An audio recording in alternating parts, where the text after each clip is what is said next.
Numbers chapter 11, we'll be studying from this chapter this morning. This is when the Israelites are wandering through the wilderness. They are on their way to the promised land that God is leading them to. They have left Egypt. Things went well for a while, and now we have some problems. And what I've titled this lesson is God Doesn't Fit in Your Box, because basically everybody involved in this chapter is trying to put God into some kind of box, and somehow God doesn't play by our rules.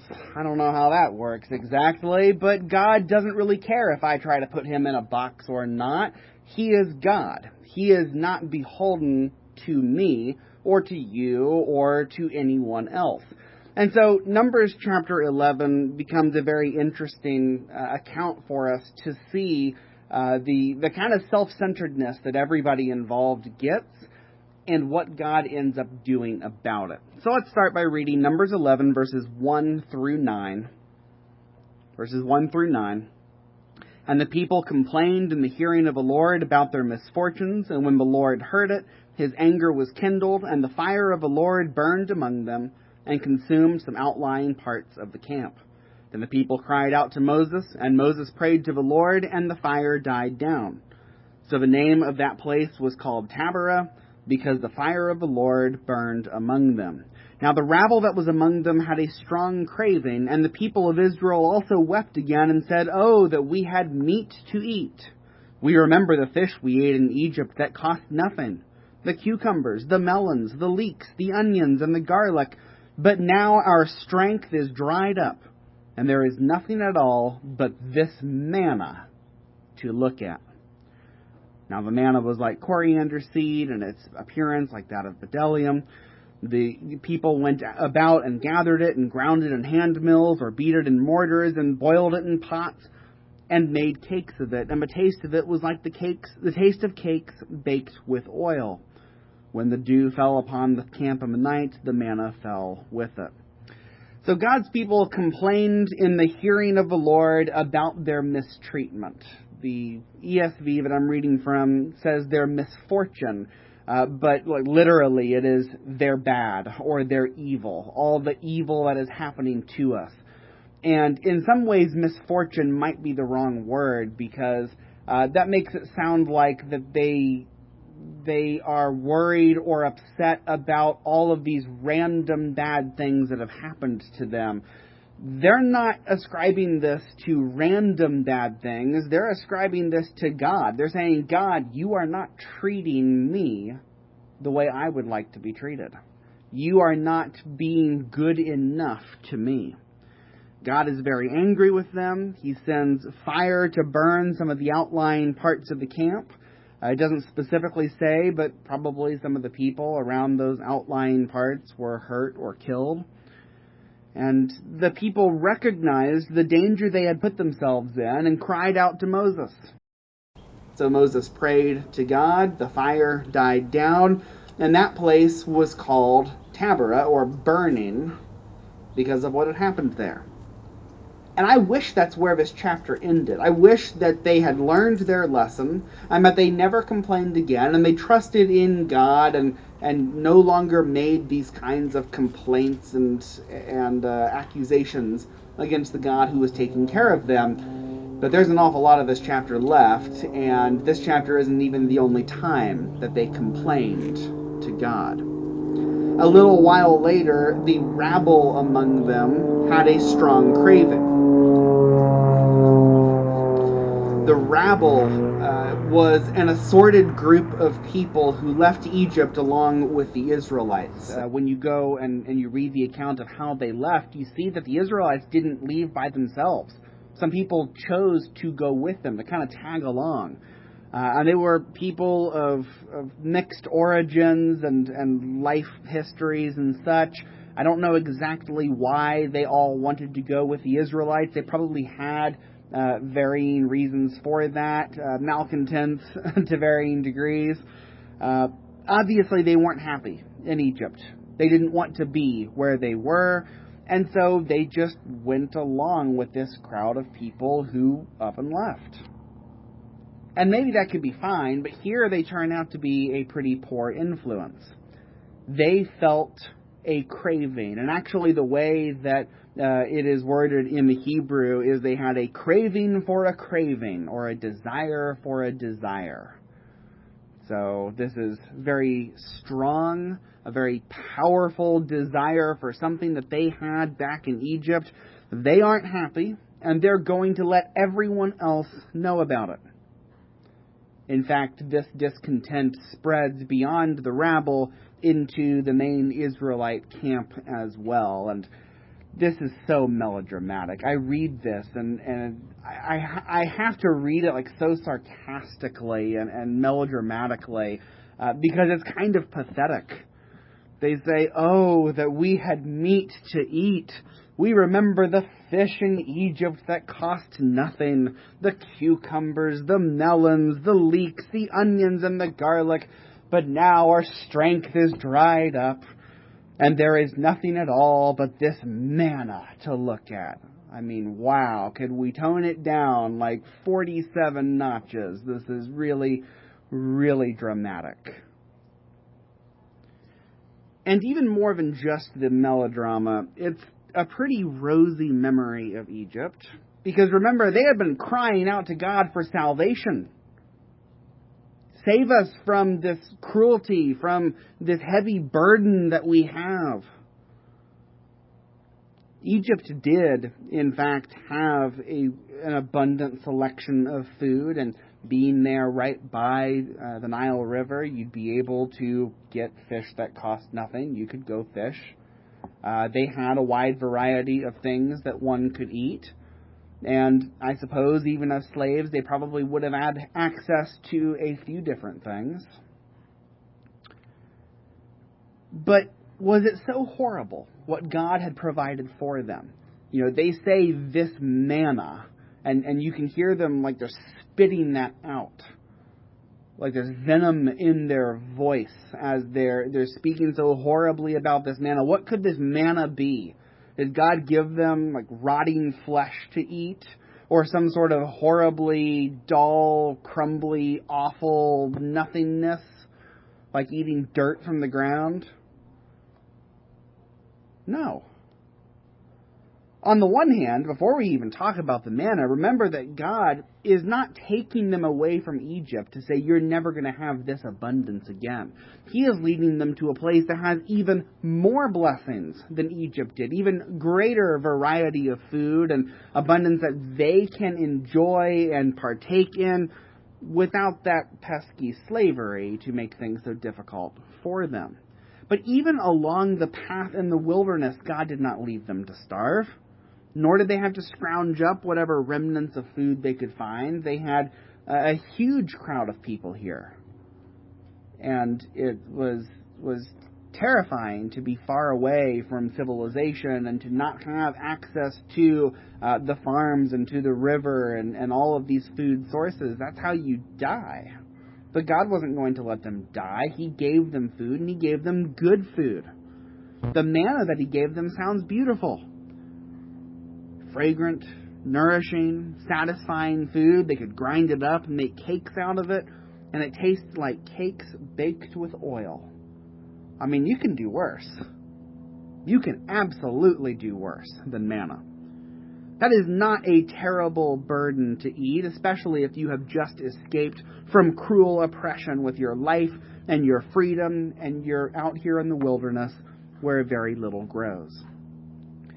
I think that we might have a tendency to even underestimate how much of a blessing the manna was, because we are so used to going to the grocery store and having the most incredible variety imaginable. When I was a kid, there was a man from the Philippines, a preacher from the Philippines, who came and preached for us a little bit. He was one of the preachers that we helped to support over there. And I don't know what it's like everywhere in the Philippines, but at least where he was in particular, they were scraping by. They didn't have a whole lot. And one of the things that amazed him so much about America was being able to walk into a grocery store and you have a huge building full of every variety of food imaginable. And in a lot of places in the world today, that is still an anomaly. And in fact, in a lot of places today that are as blessed like we are here, we even go so far as to say, I don't really like this grocery store here. I prefer this other one that has these other products that I like, or has better pricing on these certain things. We can be remarkably picky and remarkably blessed without even realizing it. Throughout the world and throughout much of history, many people have to treat food as simple calories. It doesn't really matter what you like. It doesn't really matter what you're in the mood for today. It doesn't really matter if it's the same food that you've had every day for the past week or month or longer. It's the food that you need to sustain yourself until the next day. And we're pretty far removed from that, most of us, I think, and that's difficult. But if that's the mode of thinking that you are in, then the abundant, easy to gather manna should sound very appealing. They don't have to go looking far and wide for anything to eat and hope that they could find enough for today. When the dew comes upon the ground, the manna falls with it. And all you have to do is wake up and pick it up off the ground. There it is. How much easier could it get? And for it to sound so pleasurable and tasty, delicious. What more can you really want? But of course, it is only one food. As bad as Egypt was, they had more variety there. Can God not bless them at least as well as their cruel masters did in Egypt? And that's the vein of thanklessness and complaining that the Israelites have. They're not looking forward to what God is leading them to, but that's going to make Egypt just a faint memory of nothingness. Instead, they're worried about what they don't have right now. The Israelites have put God into a box. God is the one who gives me food. God is the one who makes my life better. And if I am unhappy with the service that God has provided me, then I'll need to speak to the manager and get my money back. Okay, not literally, but that's kind of the attitude they've got, right? That attitude of I am owed something from God. He needs to give me what I expect of him, and if he doesn't meet my expectations, then God and I are going to have a talk. I wonder what God will do about this. I wonder what he thinks about this. We'll find out much later in the chapter, but the problem is going to get worse. Let's read verses 10 through 15. Numbers 11, verses 10 through 15. Moses heard the people weeping throughout their clans, everyone at the door of his tent, and the anger of the Lord blazed hotly, and Moses was displeased. Moses said to the Lord, "Why have you dealt ill with your servant? And why have I not found favor in your sight that you lay the burden of all this people on me? Did I conceive this people? Did I give them birth, that you should say to me, carry them in your bosom, as a nurse carries a nursing child, to the land that you swore to give to their fathers? Where am I to get meat to give to all this people? For they weep before me and say, give us meat that we may eat. I am not able to carry all this people alone. The burden is too heavy for me. If you will treat me like this, kill me at once, if I find favor in your sight, that I may not see my wretchedness." And the drama continues.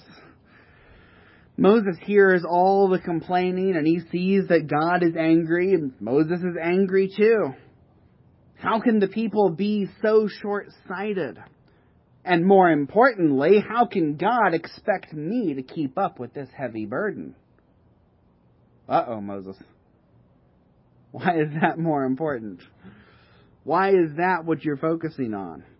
Moses is telling God, you haven't treated me fairly. He's saying, I'm not this people's mother. I'm merely the wet nurse. I'm merely the one that is leading them along and carrying them on behalf of the parent, if we're going to go with this analogy. He says, yet I'm getting the brunt of the complaints. Moses says, I have it so hard, and I cannot make everyone happy.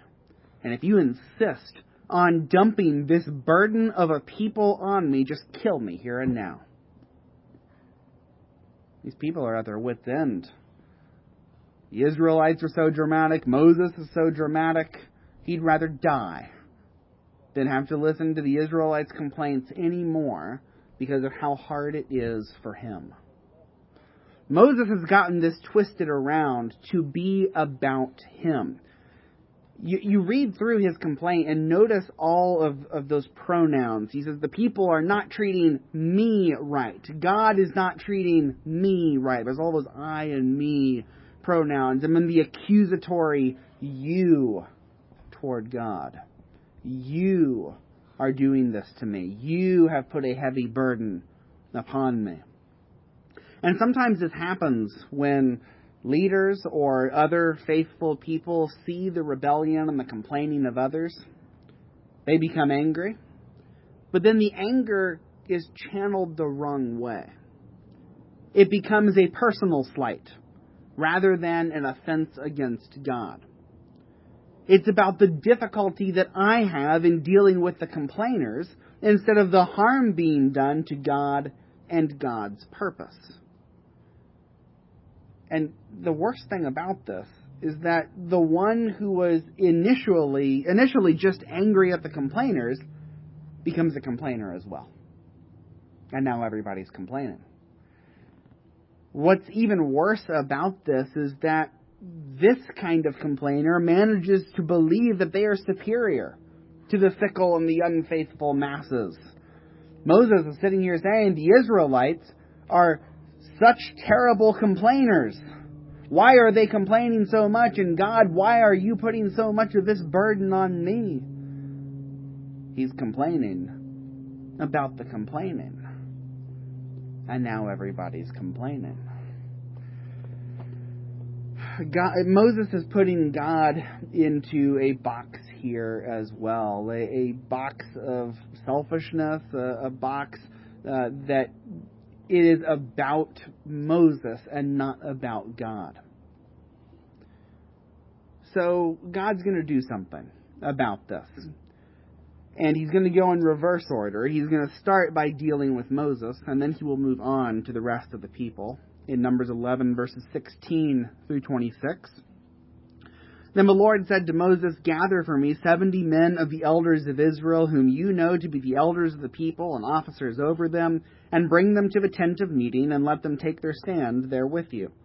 And I will come down and talk with you there, and I will take some of the Spirit that is on you and put it on them, and they shall bear the burden of the people with you, so that you may not bear it yourself alone. And say to the people, consecrate yourselves for tomorrow, and you shall eat meat. For you have wept in the hearing of the Lord, saying, who will give us meat to eat? For it was better for us in Egypt. And therefore the Lord will give you meat, and you shall eat. You shall not eat just 1 day, or 2 days, or 5 days, or 10 days, or 20 days, but a whole month, until it comes out at your nostrils, and becomes loathsome to you, because you have rejected the Lord who is among you, and have wept before him, saying, why did we come out of Egypt?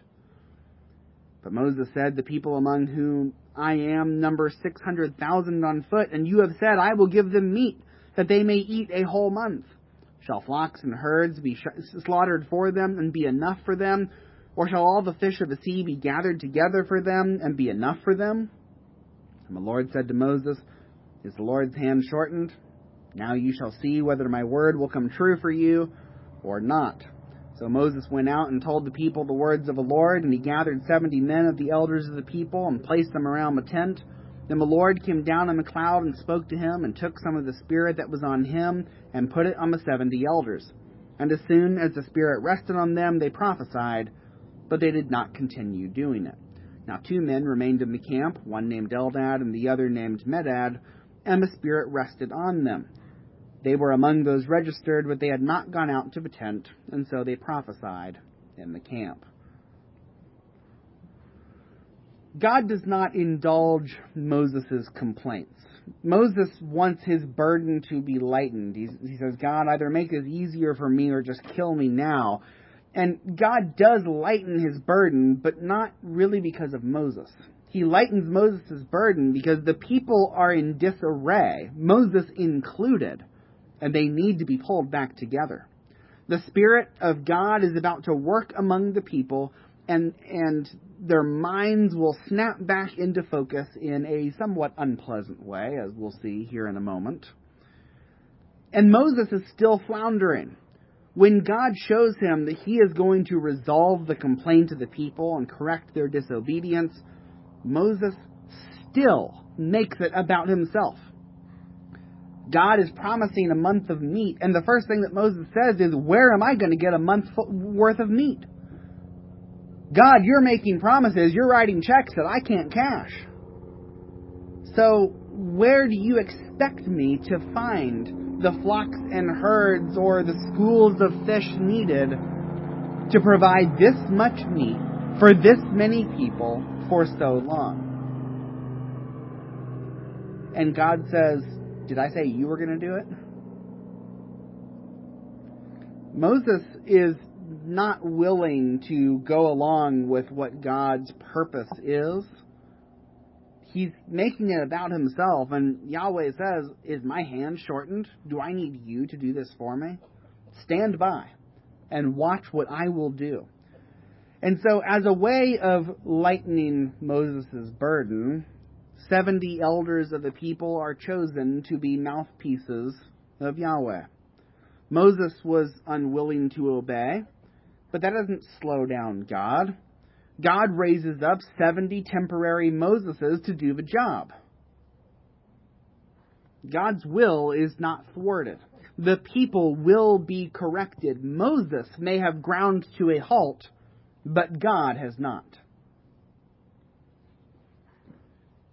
Now we're going to have another problem come up before God finishes solving the ones that we have already looked at. Remember, we ended with Eldad and Medad prophesying in the camp. Out of those 70 elders, 2 of them weren't at the gathering, and that's kind of a strange detail, but it's going to become clear what that's about here in these next few verses. Verses 27 through 30. And a young man ran and told Moses, Eldad and Medad are prophesying in the camp.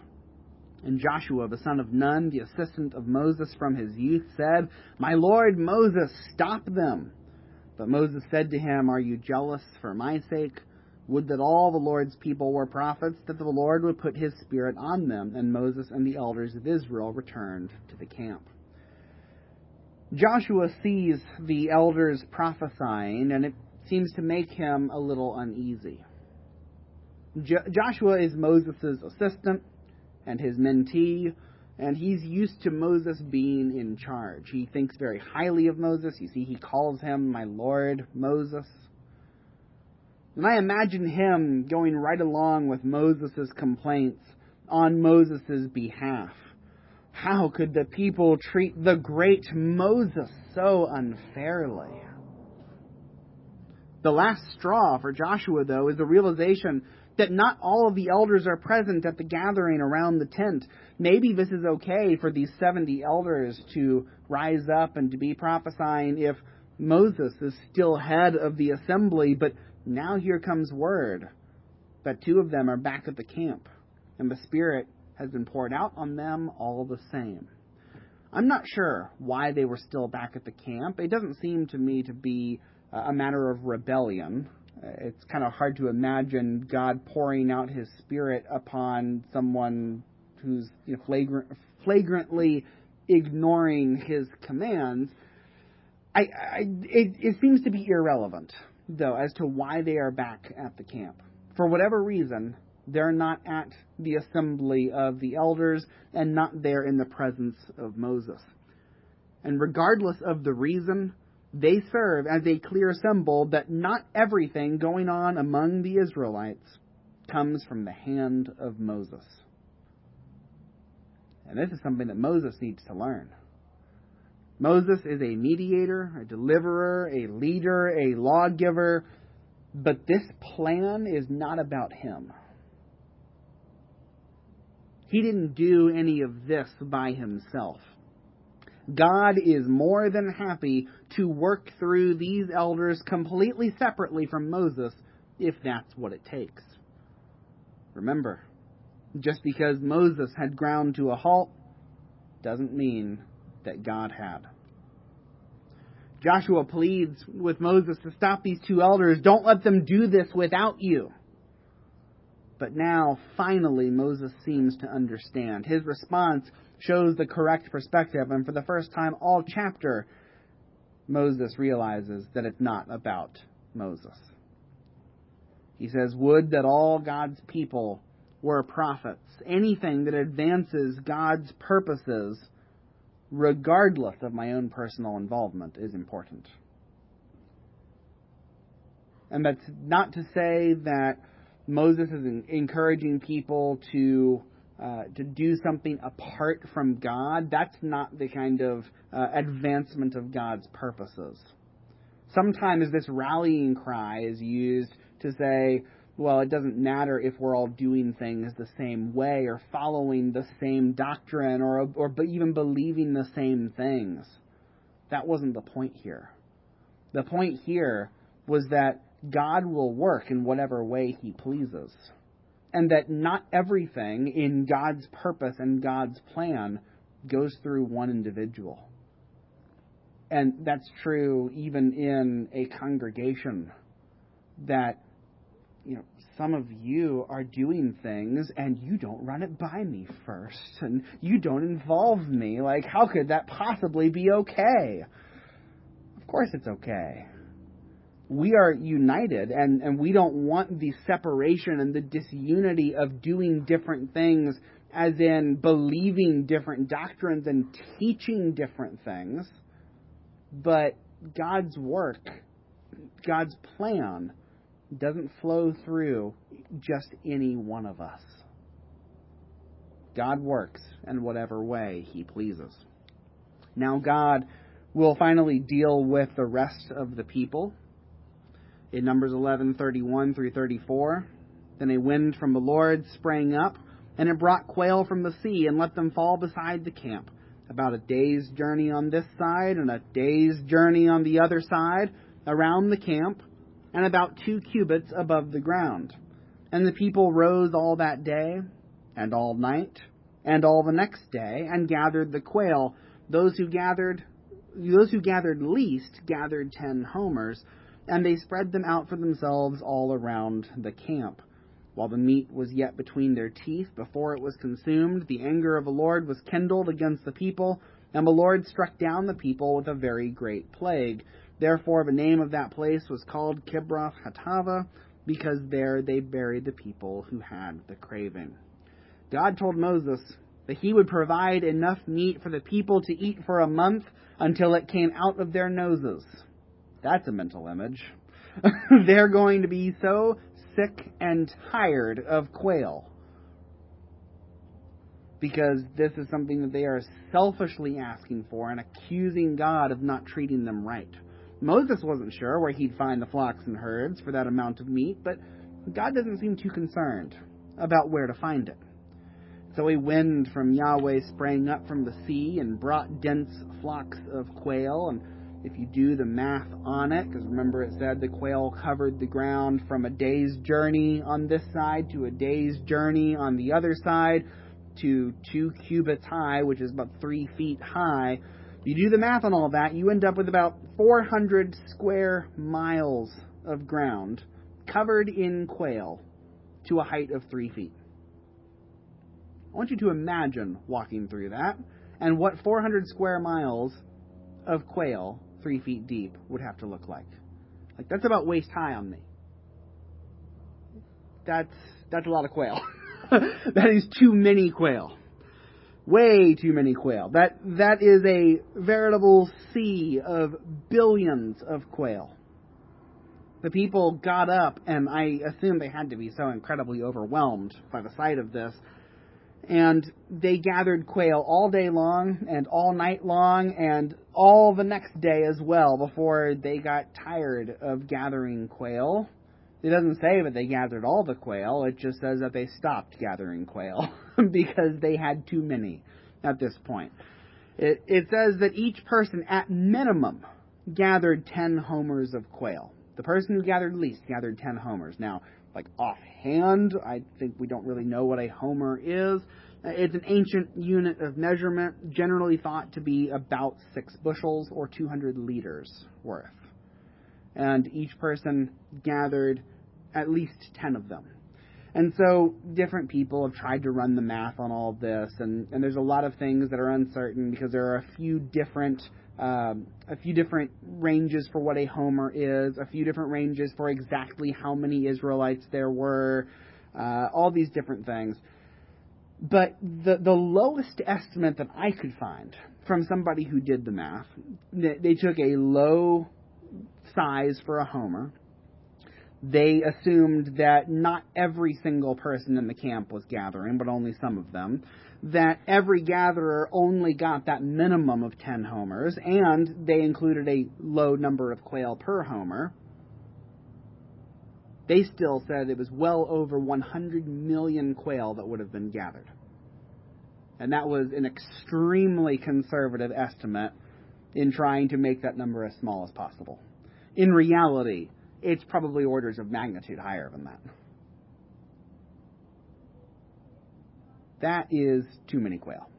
It doesn't really matter how big of a group of people you are, that is too many quail. It's just too many. They are all stuffing their faces with as many quail as they can. They're drying and salting them to preserve them for the future. It's well known that was done at that time. Other civilizations in that area would capture these quail and would salt them, would dry them in the sun so that they could be preserved and eaten later on. So the Israelites are trying to do all of this. They're eating quail until they're absolutely sick of it, and they haven't even managed to gather every quail that's on the ground. And while they are still chewing it, while it is still caught between their teeth, God's anger overflows, and many are killed with a great plague. So as a result, they named that place Graves of Craving, because this is where the people who complained and the people who accused God were buried. We go through different stages of life. Sometimes there is more abundance and sometimes there is more hardship. Often the hardship has a purpose of teaching us something and leading us to a new period of abundance. The Israelites are facing some difficulty. They are nomads without a home. They're in a very transitional stage of life. But God provides for them even here, and He's getting them ready for the greater blessings to come. Think about what needs to happen right now. It's kind of unique to that exact moment in life for them. They need to physically travel from Egypt to the Promised Land, but they also need to establish a faith in God.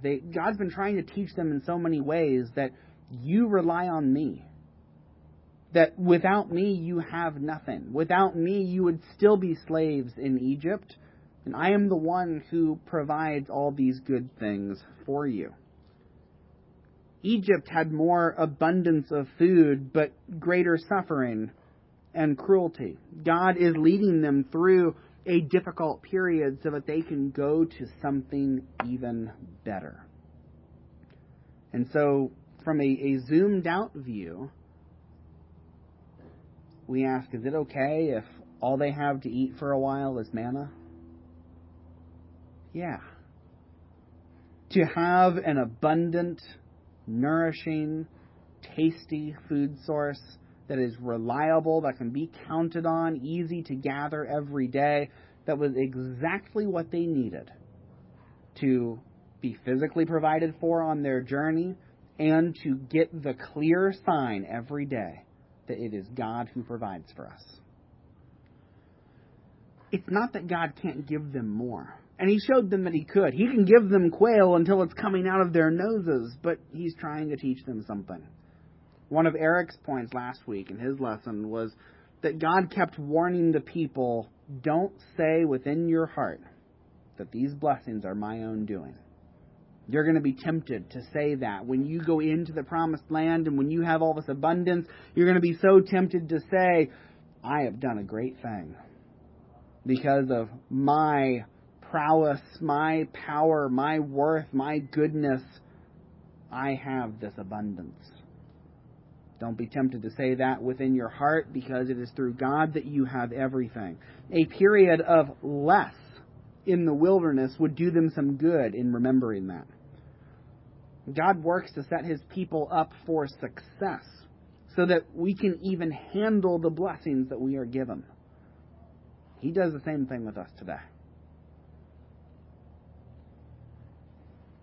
In the end, God didn't fit into any of the boxes that the people or Moses or Joshua had tried to put him in.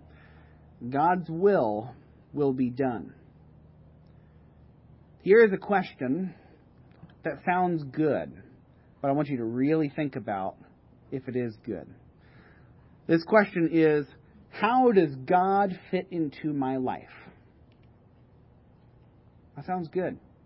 I have a life. I want to make sure that I'm not going forward selfishly, that I'm not forgetting about God. And so I need to ask, in the grand scheme of my life, where does God fit in? What I want us to think about is that that's the wrong way around. Don't ask where God fits into your life. He doesn't fit into your life. You fit into His. You fit into His purpose and His plan. Everything you do is to glorify Him. This isn't mere semantics. I'm not trying to make a tricky quip here to sound clever or anything like that. It's a fundamental difference in how I view my life and in how you view yours. Is God a mere positive influence in my life that helps me to be a more moral version of Danny? Or am I molded into His image and His purpose in all things so that Danny fits in to God's plan in whatever way God wants to use me? That difference right there will have some significant ripple effects in your life and in the choices you make. If you can internalize that and treat God that way, then a lot of the questions we have, a lot of the temptations that we deal with become easier. And we can more successfully accomplish what God wants us to accomplish. God does not fit into your box. You fit into His life. If you are ready to become a Christian, we are ready to help you. You can be baptized and have your sins washed away.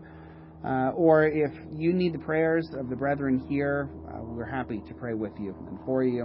Whatever we can do for you, come forward as we stand and sing.